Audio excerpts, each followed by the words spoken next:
Okay, we are live. I'm just gonna explain why I have headphones in. So like the sound wasn't working, so I have to listen to it through my phone.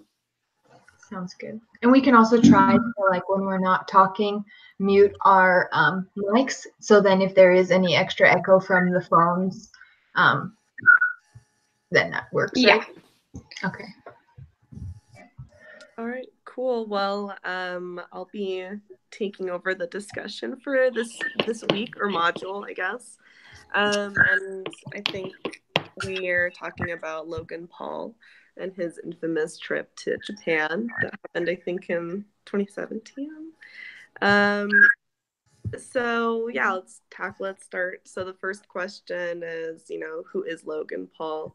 What did he do in Japan, and why are people upset with his YouTube video? Does anyone want to go for it? Anyone really passionate about Logan Paul? So the Logan Paul situation was that he went to Japan. Japan's like suicide force, which is like really prevalent mountain for suicides. And while he was there, he was making a show because that's what he does on YouTube. Like he wants to create content. But while he was there, he videotaped a person that had committed suicide and posted it on YouTube. And there was a huge controversy about how it was disrespectful to one post a video of a dead, and to go to Suicide Mountain and kind of make a not a serious manner of the forest. So that's where the controversy stems from. Mm-hmm. Yeah, so he basically like filmed a dead body, and it was really controversial because people thought it was like really wrong, and obviously like it is. So it was like a big problem.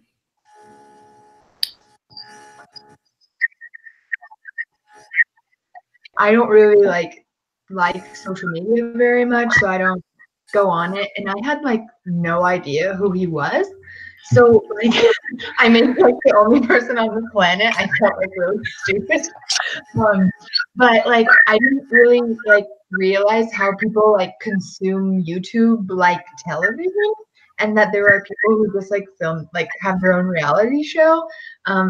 So I didn't really know what like being a YouTuber was. So I like felt so dumb, like having to look everything up online. But like, so I don't know if any of you like actually saw the video that came out, but I don't think it's online anymore. At least when I was like Googling him, like I just Googled him and that was like one of the first things that popped up. But I did see like another video of him also in Japan. Like I know the big controversies that like he obviously filmed someone who was dead and then thought it was appropriate to post that for like millions of people who watched his videos. That he also like dressed up as Pokemon and like was like running around the streets of Japan. And I just like read a few articles about like the video series he kind of did in Japan. It was like I think I wrote down like BuzzFeed did a couple, and just like from what I could find online. So I think it was like mainly the suicide force, but also he like him and some other people that were with him, I assume, dressed up as Pokemon and like were running around like the streets of like what looked like Tokyo, like throwing Pokeballs at each other and like playing human Pokemon. So I did that in Japan as well. So. Yeah, I was aware of who Logan Paul was before. Like, I don't watch his videos at all, but I remember when it like blew up on Twitter because of like since he posted, like everyone knew it was like wrong to do that. I think like he's done controversial stuff before, but I think the reason why people are so upset about this one is because like Japan has a history of being really like a familiar piety and like being really respectful to the dead and stuff like that. So for him to go to a foreign country and to disrespect the dead and like, to kind of disrespect the country, I think people were mad about that. and yeah, certainly not a newcomer to controversies before, but I think this one really hit a nerve with people, especially since people can relate to suicide and all that stuff. So yeah, like I knew about it when I first heard about it, and because like it was all over social media, and I was like kind of shocked. And then also what Andrew was saying about like the Pokemon thing or whatever, that's like also really inappropriate, and it's like kind of like making a stereotype about like Japanese people and stuff like that. So I just thought like he kind of like doesn't think before he does stuff, I feel like. So like he kind of just was like doing it and didn't see anything wrong with it, but in reality it was like really like it wasn't like culturally sensitive or whatever. Like he just kind of was doing what he thought he wanted to do, and a lot of people saw it as wrong. Yeah, I mean, there's like a huge lack of just like human decency, and like if you go like that forest is infamous for being a suicide forest, and it's also like very it's not something that like the country is proud of. So like if you're a tourist in another country, like especially like Japan, like right now I know like people are there like going through like all the cherry blossoms, and like usually you want to like as a host country of like tourists, you want to showcase like the good things about your country. And I don't think that really like broadcasting a place that's known for suicide and to like that people go to take their lives, like that is just I can't even imagine. Like I know if I were to go to Japan, I would probably have no interest in going there just because of the weight that forest lays. Like I can't even imagine the place that people have to be to do that. And it just seems like such a private thing, and just like to show a body. And I didn't see the video, and I assume like that you can't show a dead body on YouTube. So I don't know how that was like shown because I didn't see the video, but it's just like there's such a lack of like humanity and human decency to even for a second think it's appropriate to like broadcast the suicide forest in general, and then let alone if you like encounter someone who committed suicide, like your first thought shouldn't be, oh, let me film this and post it to millions of people. Like I don't know, it just seems like there's a disconnect between like person and humanity, just like the right thing to do, you know, which was not, in my opinion, to post a video on YouTube. Yeah, it's almost like if I were to think of like an equivalent for America, it'd be like someone coming to like look at like the 9/11 monument and being like I don't know, making like dumb jokes about it, like posting it to like Instagram or YouTube. And it's like there's like that weight there's things that are so culturally significant to specific people that it's just so like it's just so wrong to intrude upon that place that's so not meant for you. And yeah, I remember I watched that video when it first came out, and there was so much stuff that he did in Japan that was just, it was so awful, like cringy watching. Like I got secondhand embarrassment so much because he was really the embodiment of like this stereotypical American who's like, he looked like a bull in like a china shop almost. Like he was just breaking everything and like pushing people around on the street. I remember there was once he went to this store that sold little like Game Boys, and he like bought it. He went out and he like destroyed it. Came back into the store and demanded the refund. And it's like there's no, you know, Game Boy shops don't exist everywhere. Like at some point, even those like little shops are culturally significant, and to take advantage of the services and amenities that country has, yeah, it was just really embarrassing to watch. So kind of going off of what Andrew said about like exploring culture, like if she ever went to Japan, how she would, you know, go about things differently. I think it relates to one of the concepts that we talked about in the last chapter that we reviewed about how some people go out and try to experience the culture while some people wait for like the culture to come to them.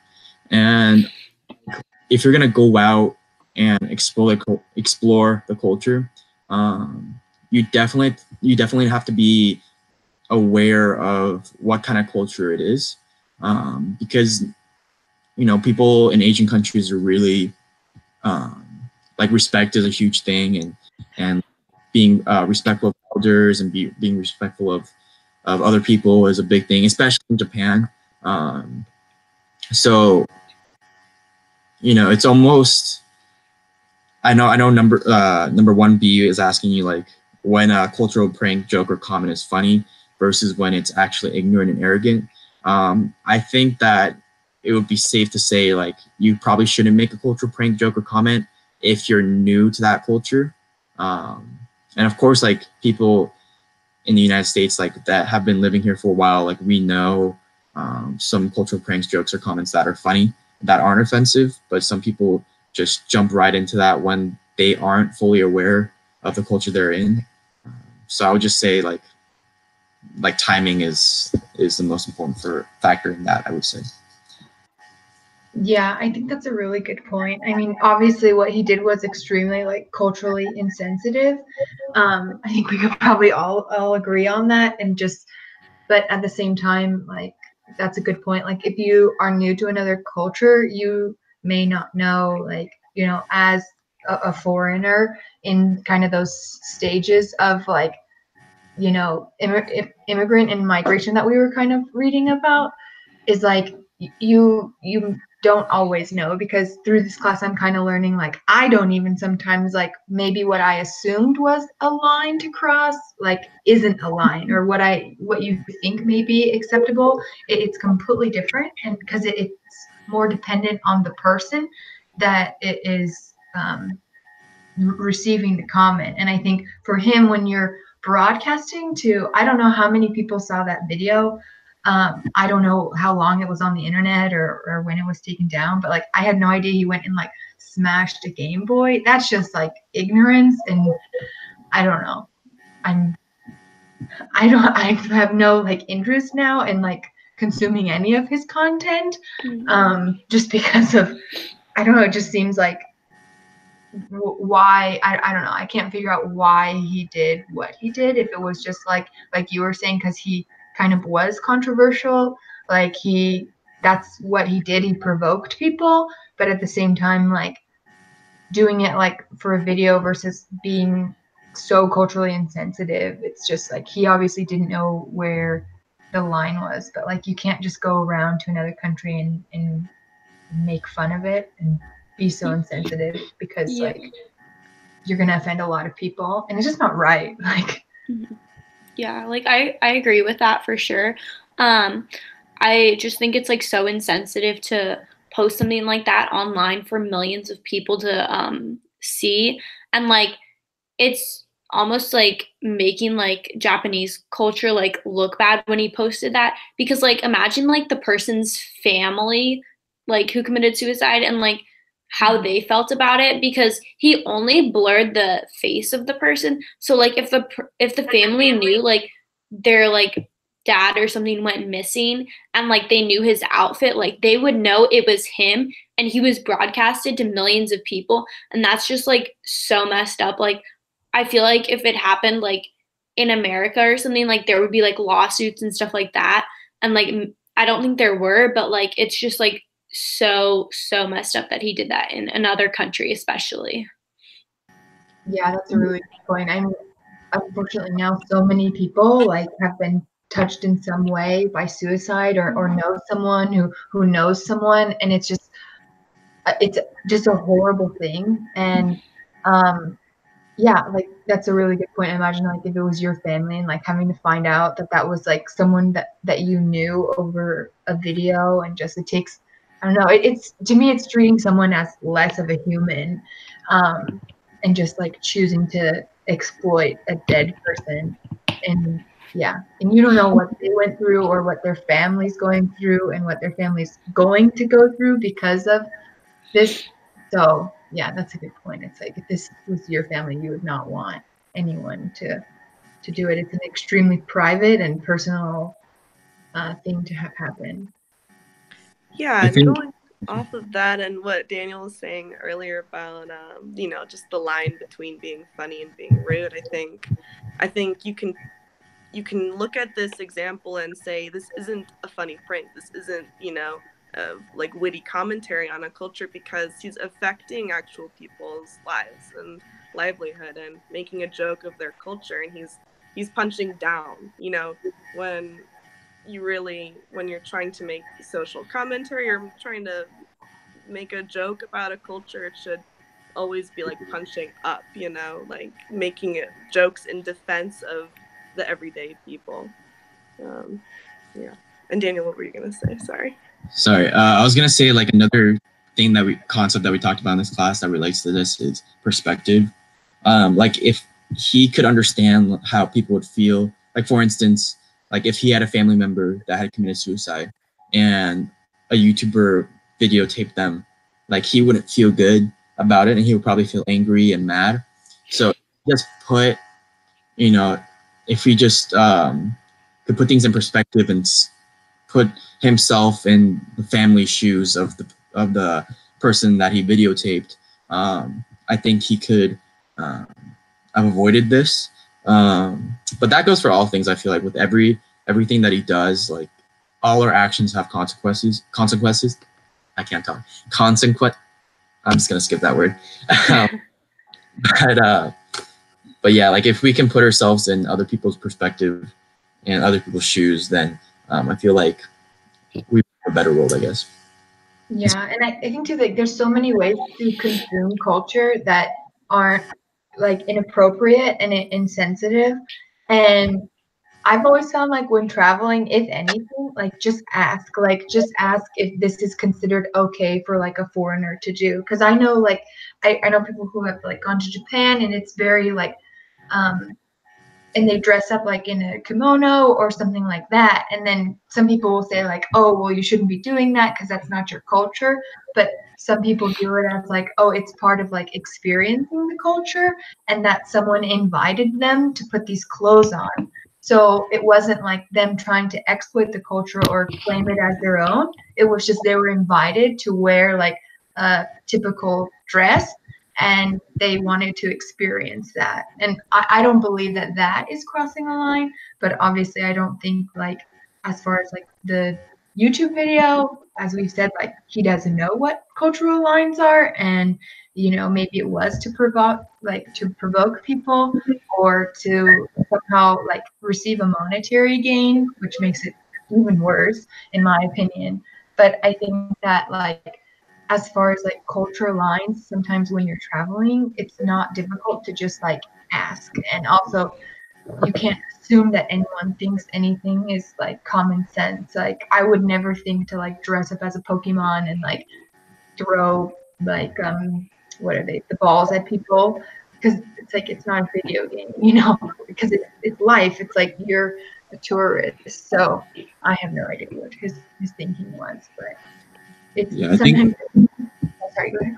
Oh, sorry, go ahead. I didn't mean to cut you off. Sorry. Oh no, I was just saying, like, I think sometimes, like, as far as like cultural boundaries and cultural lines, like, just a lot of that can be picked up on, like, in the situation. So, and like, you can either, as a tourist, like, choose to pick up on those cues or not, and that is the line between like cultural sensitivity and like being like culturally provocative or just choosing to blatantly ignore, like cultural norms. Yeah, and go ahead.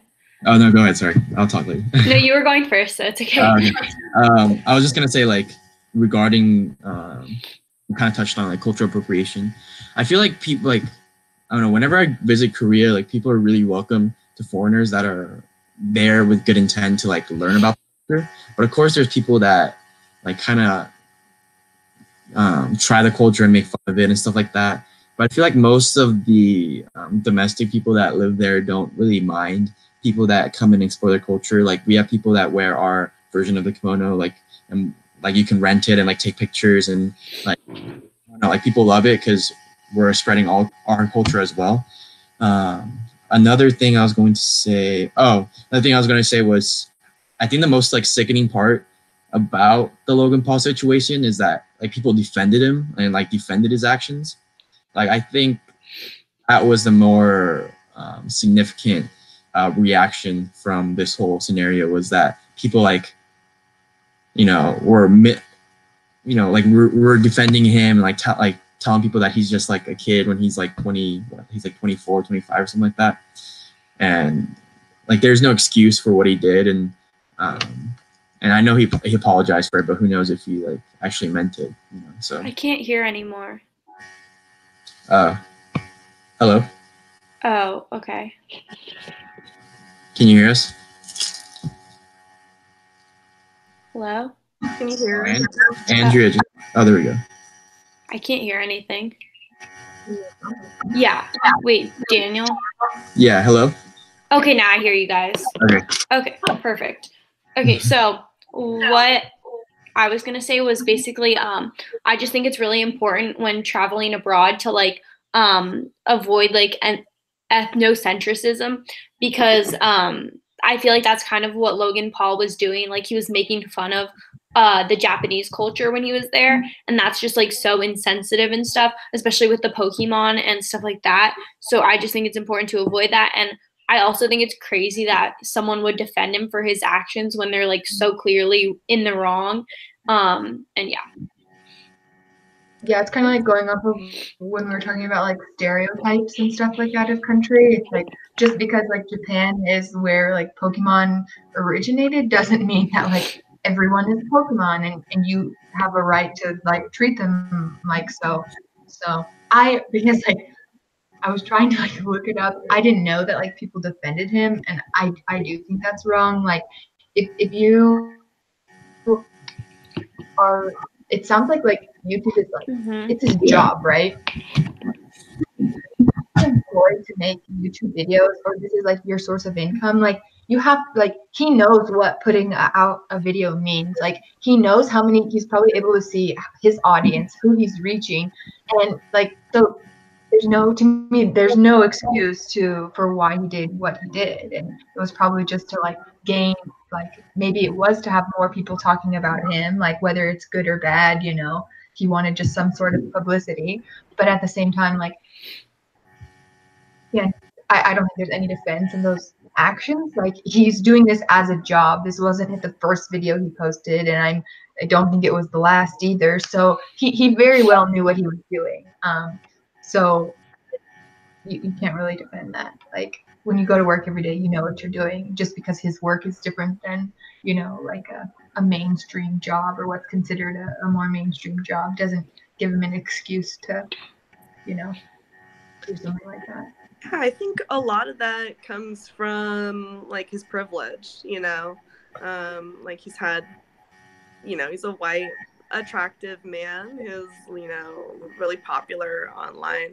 And I think so many people have been giving him like the pass just because, of what he was born with. And so eventually, like, he just ran out of all that free will and all that goodwill. And I think he really did it because he thought he was funny, which is so awful, but he thought he was funny because he's had so much privilege in his life. But anyway, I do like where we were going with this. We were getting a little close to the third question, which is, what are 2 concepts or theories or ideas learned in our class that global travelers could benefit from this course? So I think Andrea and Maddie tackled it a little bit, but we can go a little bit further if you want. Yeah, I was just saying about the perspective part, like if the global travelers and sojourners, if they just have perspective of how the people in that country that they're visiting would portray their actions, I think it would help greatly. Because at the end of the day, like no matter what country you're from, we usually care about the same things, like family, culture, and like and stuff like that. So as long as you keep those basic tenets in mind when you're visiting other countries, I think that would be the best advice for travelers. Yeah, I wrote down like cultural adaptation just in the fact that there's no time frame on it.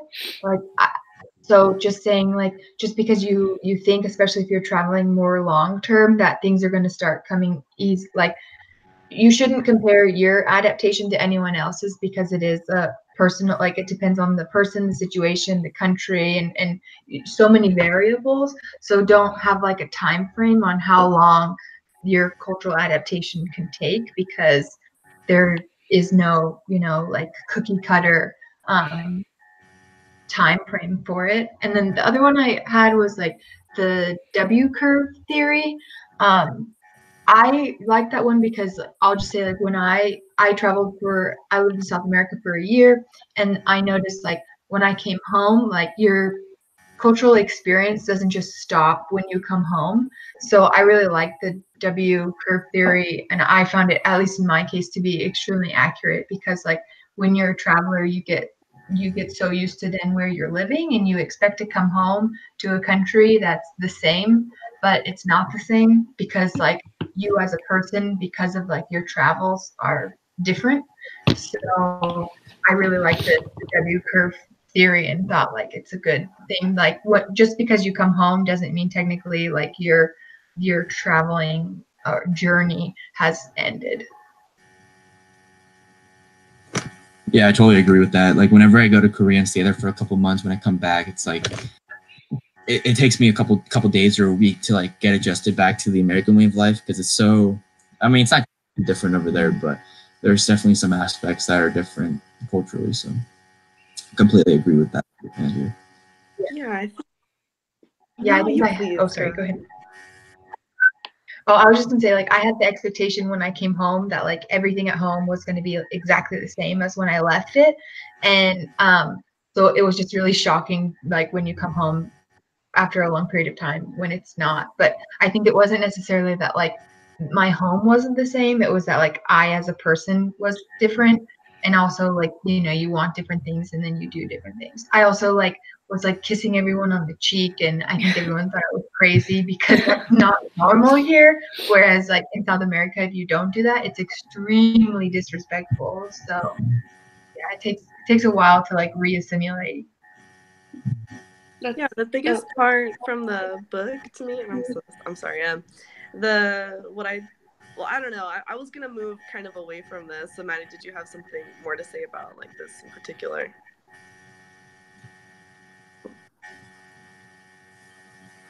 Madeline?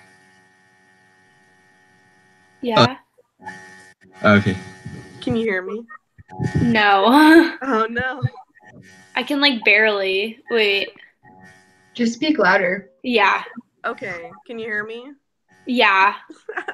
Okay. Did you have more to say about this?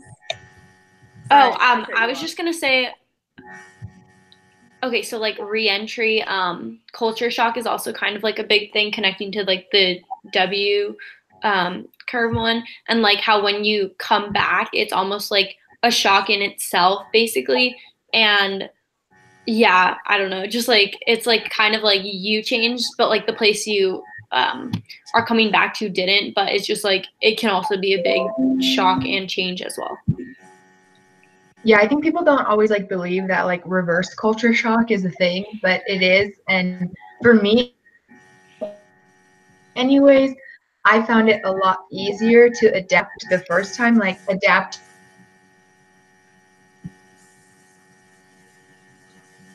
Did she freeze for anyone else? Yeah, she did for me. To, although Did it freeze? Yeah. I thought I was the only one who was like, I did have like probably That's it too. Everyone else was nodding, and I was like, oh. Okay, you can move on to the next question. I think you were saying something. Okay, Andrea. Okay, nice. I think you just froze for a little bit. Anyway, sorry. Did anyone else have anything else to say about like re-entry, reverse culture shock? Those are really interesting ideas. Okay, cool. Yeah, well, the idea that I thought was interesting in the book, and I think applies here, is it's the idea that there's like high context culture and low context culture. And so I think, especially at least in America, I definitely feel like we are like more low context culture. Like, I think in America you're really raised to say what's on your mind and say what's in your heart, and like if you want something you should say it. But I know for me, I was raised in like a Persian household, so I think at least Middle Eastern and maybe Eastern culture is more low context or high context, where everything is said in like between the lines. So I would definitely say for any Westerners who are wanting to visit Eastern countries or vice versa, to just be aware, because I know, like, when I first started visiting, like, my friends' houses, I would be really confused when they'd ask me for water, and I'd be like, oh no, I'm okay. And they'd be like, okay. And I'd be like, wait, no, you're supposed to argue with me. So definitely, I think it would be really helpful for, travelers to know about that and be aware that the culture that they grew up in, where it's like you have to speak up to wanna. Sometimes it's disrespectful to be like that in a different culture. Yeah, and I think especially with like high and low context cultures, to me the main difference is like what like you say is what you mean in some, and then others it's very dependent on like visual cues, like maybe someone says something, but because of if it's a higher or low context culture, they either mean exactly what they said, or you need to pay attention to how the delivery and maybe the person's actions were to really know what they're saying.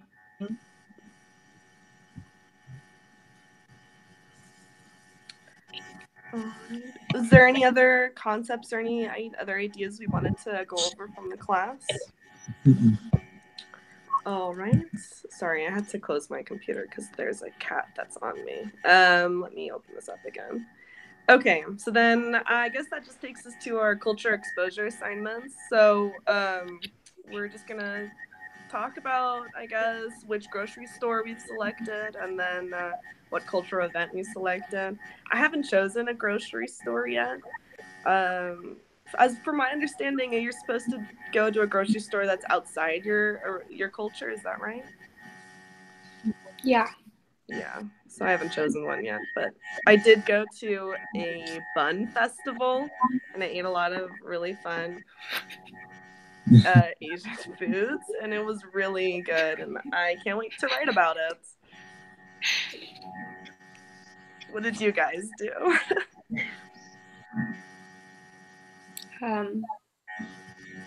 Okay, well, I went to I think it's called Haji Baba or whatever on Monday, and it was a Middle Eastern grocery store.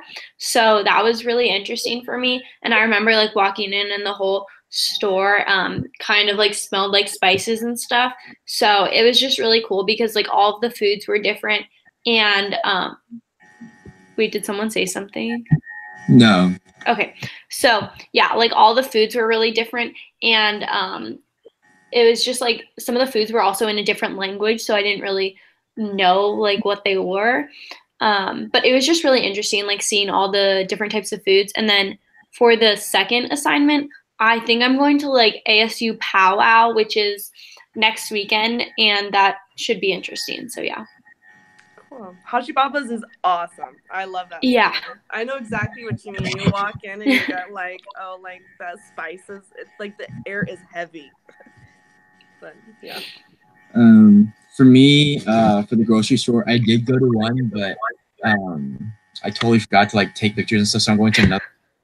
Yeah, I went to one in California. It was like a Middle Eastern place, and like they served like that was like maybe a yard and a half long. It was crazy, but I forgot to take. I gotta go to another one. But I'll probably go to a Middle Eastern store next to my home. It's like a small grocery store, but I know that they like sell like call cards, so they can call back home, and like they sell a variety of rice and all that stuff. So I've only visited once, but I'll be going again. And culture exposure assignment. I'm actually going to the same one on April 12th. I think it was, Madeline, right? Okay. one too. So, but I don't know. I looked it up and like it told me that the date was like April 20 something. So I don't know if the date changed or. Oh. But I'm planning on going to that one. So if not, I'll just go to like a religious event or something like that. Yeah, I went to over spring break when I went back home. Just it's just an Asian market. It's called like 99 Ranch Market. It's kind of a chain, but opened up like right around the corner from where I lived. So I went there and I thought it was really cool. They have like a really good like buffet. So I got a ton of food and it was delicious and I liked it. Everyone there was really nice. Like kind of the only like Asian market where I lived. So I thought it was kind of cool that our town like finally has one because we have like 8 Costco's, but we can't manage to have like more diverse options. So, and then I'm going this Friday to a mosque to go to like they do like Friday, their like communal prayer where they actually come into the mosque to pray. So I'll be going to that because it's like a dual for 2 classes. I have to go to a mosque. So Cool. yeah, we'll see. I was brought up Catholic, so I had no idea what to expect. So